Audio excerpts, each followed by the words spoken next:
covenant, a lineage of kings and prophets, and the foundation of three great faiths. This is the story of Abraham, friend of God, father of faith, and a witness to promises kept across the centuries. Step into the sandals of a patriarch whose faith shook the world. The birth and early life of Abram in Ur. In the bustling city of Ur of the Chaldeans, a thriving urban center in ancient Mesopotamia, a child was born into the household of Terah. The child's name was Abram, which means exalted father. Terah, his father, was a descendant of Shem, the son of Noah, and part of the godly lineage that carried the knowledge of the Most High through the generations following the flood. Ur was a wealthy and influential city known for its ziggurats, advanced architecture, and worship of the moon god, Nana. Terah's family, despite being in a pagan environment, preserved some memory of the true God. Yet, there are indications that even Terah had been influenced by idol worship. Joshua 24:2. Abram grew up surrounded by idolatry, but the Lord had set him apart for a divine purpose. Abram had two brothers, Nahor and Haran.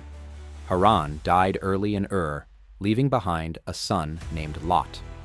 When Terah decided to migrate northward, he took Abram, Abram's wife Sarai, and Lot with him. Their journey took them toward the land of Canaan, but they settled temporarily in a place called Haran, a city sharing the name of the deceased son. The call of God. It was in Haran that Abram encountered the voice of the living God in a life-altering moment. He was 75 years old when God said to him, Genesis 12:1-3, "Go from your country, your people, and your father's household to the land I will show you. I will make you into a great nation, and I will bless you. I will make your name great, and you will be a blessing. I will bless those who bless you, and whoever curses you I will curse, and all peoples on earth will be blessed through you." This command was not a mere suggestion, it was a divine commission. Abram, whose name would later be changed to Abraham, responded in faith. Leaving behind familiarity, extended family, and comforts, he journeyed southward toward the unknown land of Canaan with his wife Sarai, his nephew Lot, and their possessions. Journeying in Canaan and Egypt. Upon entering Canaan, Abram traveled through Shechem, where God appeared to him and promised, "To your offspring I will give this land." Abram built an altar to the Lord, acknowledging his presence. He continued toward the hill country between Bethel and Ai, pitching his tent and worshiping the Lord again. However, famine struck the land, and Abram traveled to Egypt to survive. In fear of the Egyptians, he told Sarai to say she was his sister, half true, for she was his half-sister. Pharaoh took Sarai into his palace, but God struck Pharaoh's household with plagues. When Pharaoh discovered the truth, he rebuked Abram and sent him away with wealth. Back in Canaan, Abram returned to Bethel. There, conflict arose between his herdsmen and those of Lot, due to the abundance of their livestock. To avoid strife, Abram offered Lot the first choice of land. Lot chose the fertile plain of the Jordan, settling near Sodom, while Abram remained in Canaan. God reaffirmed his promise, saying, "All the land that you see I will give to you and your offspring forever." Abram the warrior and the covenant with God. In time, war erupted in the region.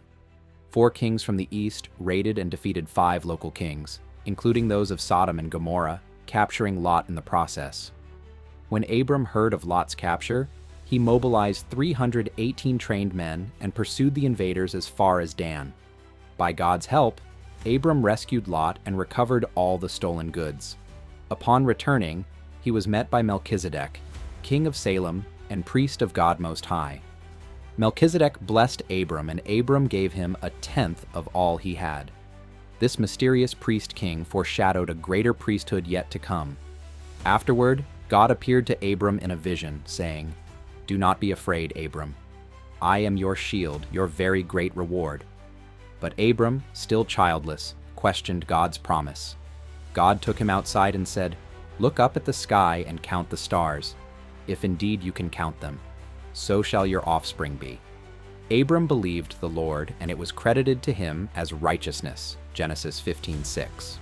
God then made a covenant with Abram, confirming the land promise and foretelling the future bondage of his descendants in a foreign land for 400 years. That night, in a divine and solemn ceremony, God passed between the pieces of sacrificial animals in the form of a smoking firepot and a blazing torch, sealing the covenant unconditionally. Hagar, Ishmael, and divine encounters. Years passed, and Sarai remained barren. She offered her Egyptian maidservant, Hagar, to Abram as a surrogate. Hagar conceived and, feeling superior, began to despise Sarai. Sarai mistreated her, and Hagar fled. But an angel of the Lord found Hagar by a spring and told her to return and submit. The angel promised that her son, Ishmael, would also become a great nation. For 13 years, Abram raised Ishmael, believing he might be the heir God had promised. But God had greater plans. At the age of 99, God appeared again to Abram and changed his name to Abraham, meaning father of many nations. Sarai's name was changed to Sarah, princess. God established circumcision as the sign of the covenant and promised that Sarah would bear a son. Abraham laughed in wonder, and God said the son would be named Isaac, meaning he laughs.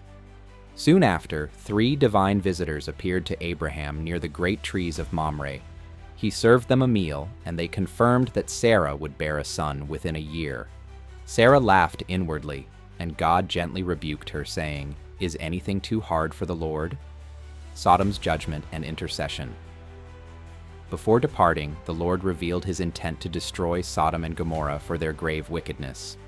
Abraham interceded passionately, asking if God would spare the cities for the sake of 50 righteous people. Then 45, 40, 30, 20, and finally 10/10. God agreed, but the cities were too corrupt. Lot was rescued by angels, and the cities were destroyed with fire and brimstone.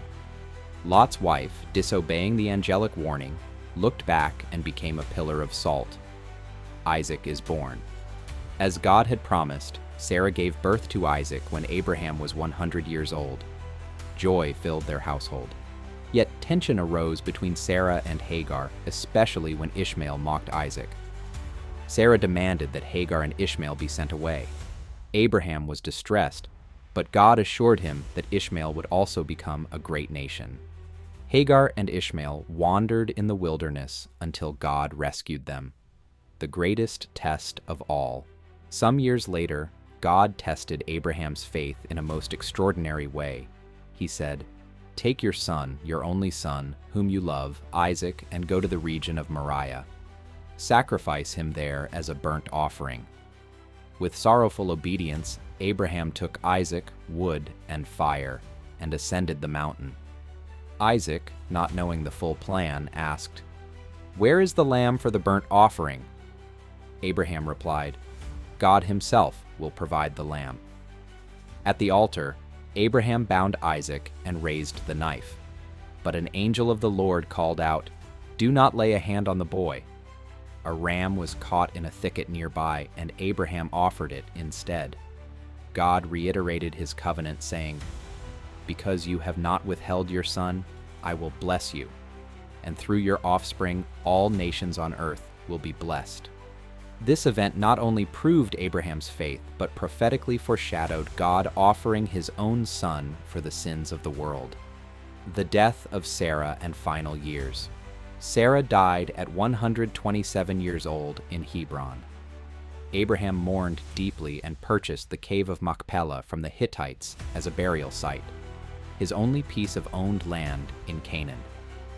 He buried Sarah there, beginning a family tomb that would also house himself, Isaac, Rebekah, Jacob, and Leah in years to come. Abraham, now old and full of years, arranged for Isaac to marry within their extended family. He sent his servant to Mesopotamia, where Rebekah, a granddaughter of Abraham's brother Nahor, was chosen by God to be Isaac's wife. Abraham later married Keturah and had several more sons, including Midian. Yet he gave all that he had to Isaac, the child of promise. The other sons received gifts and were sent eastward. The death and legacy of Abraham. Abraham died at the age of 175. The Bible says he breathed his last and died at a good old age, an old man and full of years, and he was gathered to his people. Genesis 25:8. Isaac and Ishmael, once divided, came together to bury their father in the cave of Machpelah beside Sarah. Abraham's legacy endures through the Jewish people, descendants of Isaac, the Arab peoples, descendants of Ishmael, and spiritually through all who believe in the God of Abraham. He is called the friend of God, James 2:23, and the father of all who believe, Romans 4:11. This completes the life story of Abraham. If this has been a blessing to you, please to subscribe to my channel where you'll be notified of new content. Have a blessed day.